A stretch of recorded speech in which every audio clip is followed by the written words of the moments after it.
Welcome to Pappu's kitchen. நான் இன்னைக்கு பாப்பூஸ் கிச்சன்ல விநாயகர் சதுர்த்தி ஸ்பெஷலுக்காக பூரண கொழுக்கட்டை செய்ய போறேன். இந்த பூரண கொழுக்கட்டை எப்படி செய்யறதுங்கறத பத்தி நாம இப்ப பார்க்கலாம். பூரண கொழுக்கட்டை செய்யறதுக்கு 2 கப் தேங்காய் எடுத்திருக்கேன். 2 கப் தேங்காய்க்கு 1 கப் வெல்லம் எடுத்திருக்கேன்.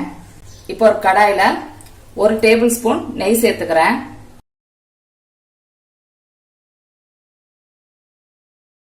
நெய் உருகின உடனே தேங்காய் துருவலை இதுல சேர்த்துக்கிறேன். இப்ப இதை 1 நிமிஷம் கிளறி விட்டுக்கலாம். தேங்காய 1 நிமிஷம் வறுத்தாச்சு. வெல்லத்தை சேர்த்துக்கலாம். இந்த வெல்லம் கரையிற வரை நாம கிளறி விட்டுக்கலாம்.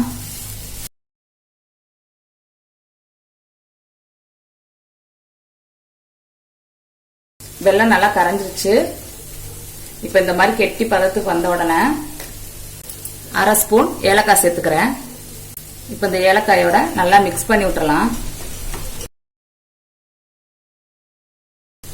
மிக்ஸ் பண்ணி விட்டுட்டு அடுப்பை ஆஃப் பண்ணிக்கலாம். பூரணம் ரெடி ஆயிடுச்சு.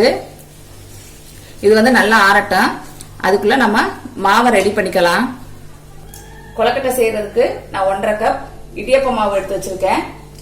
உங்ககிட்ட கொழுக்கட்டை மாவு இருந்தா கொழுக்கட்டை மாவு யூஸ் பண்ணிக்கிறங்க. அரிசி மாவு இருந்தா லைட்டா வறுத்துட்டு நீங்க கொழுக்கட்டை பிடிங்க. 1/2 கப் மாவுக்கு 1/2 கப் தண்ணி எடுத்து வச்சிருக்கேன். இதை நல்லா கொதிக்க வச்சு எடுத்துக்கிறேன். இந்த மாதிரி நல்லா கொதிக்க வச்சு எடுத்துக்கணும். ஒரு பாத்திரத்துல நம்ம எடுத்து வச்சிருக்கிற மாவை சேர்த்துக்கலாம். இந்த மாவுக்கு தேவையான அளவு உப்பு சேர்த்துக்கலாம். 1 டேபிள் ஸ்பூன் நெய் சேர்த்துக்கலாம். இதை லைட்டா மிக்ஸ் பண்ணி விட்டுறேன். இப்போ நம்ம கொதிக்க வச்சு எடுத்துருக்க தண்ணியை சேர்த்துக்குவோம். சேர்த்து நல்லா மிக்ஸ் பண்ணி விட்டுறலாம்.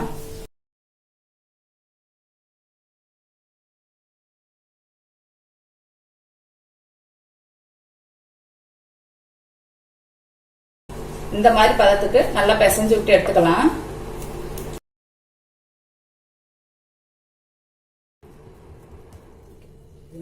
இதை ஒரு 10 நிமிஷம் ஆற வச்சு எடுத்துக்குவோம். இப்ப நாம கொழுக்கட்டை செய்ய ஆரம்பிச்சிடலாம். மாவு ஒட்டாம இருக்கிறதுக்கு கையில லைட்டா எண்ணெய் தடவிக்கலாம். அதே மாதிரி நாம கொழுக்கட்டை பிடிக்கிற அச்சுலையும் எண்ணெய் தடவி எடுத்துக்கணும். ஒரு சின்ன உருண்டையா இந்த அளவுக்கு மாவு எடுத்துக்கலாம். மாவு எடுத்துட்டு இந்த அச்சுல வச்சுக்கலாம். நடுவுல மட்டும் குழியா வர்றது மாதிரி பாத்துக்கோங்க.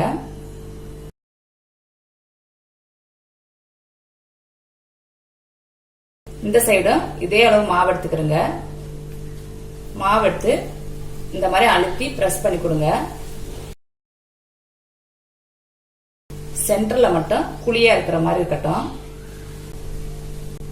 இப்ப பூரணம் எடுத்துக்கலாம். எடுத்துட்டு சென்டரா வச்சிடலாம். வச்சுட்டு அப்படியே க்ளோஸ் பண்ணி விட்டுறலாம். க்ளோஸ் பண்ணிட்டு வெளியில வர்ற மாவெல்லாம் இந்த மாதிரி வலிச்சு எடுத்துக்க வேண்டியதான். எடுத்துட்டு அப்படியே ஓபன் பண்ணிக்கலாம். இது அப்படியே எடுத்துக்க வேண்டியதான். எடுத்துட்டு இந்த ஓரத்தை மட்டும் எடுத்து விட்டுறலாம்.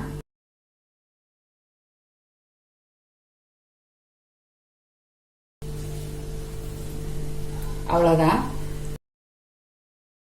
அதே மாதிரி இன்னொரு அச்சு எடுத்து வச்சிருக்கேன்.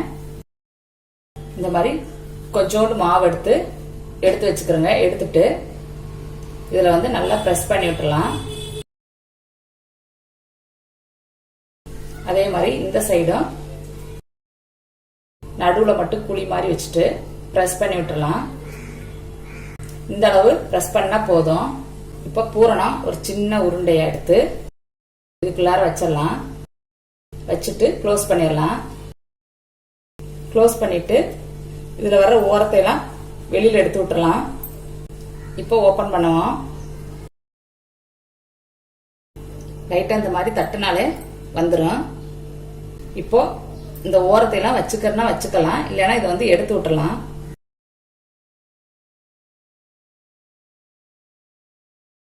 இந்த மாதிரி எல்லாத்தையுமே செஞ்சு எடுத்துக்கலாம். பூரணம் வச்சு கொலக்கட்டை பிடிச்சி எடுத்தாச்சு. இட்லி தட்டு எடுத்து வச்சிருக்கேன். இப்ப இதுல வந்து நீங்க துணி விரிச்சு அதுல வைக்கிறதுனால வச்சுக்கோங்க. அப்படி இல்லைன்னா இதுல எண்ணெய் தடவிக்குங்க. எண்ணெய் தடவி இதுல வச்சுக்கலாம். இப்போ நம்ம செஞ்சு வச்சிருக்க கொலக்கட்டைய இதுல வைக்கலாம். இட்லி தட்டுல எல்லாம் எடுத்து வச்சாச்சு. இப்ப இட்லி பாத்திரத்துல தண்ணி கொதிச்சிட்டு இருக்கு. இப்ப இதுல வந்து இந்த கொலக்கட்டைய வைக்கிறேன். இப்போ 10 இருந்து 12 நிமிஷம் ஆவியில வேக வச்சு எடுத்துக்கலாம். 12 நிமிஷம் ஆச்சு. சூப்பரான கொலக்கட்டை ரெடி. இதோட அடுப்பு ஆஃப் பண்ணிக்கலாம்.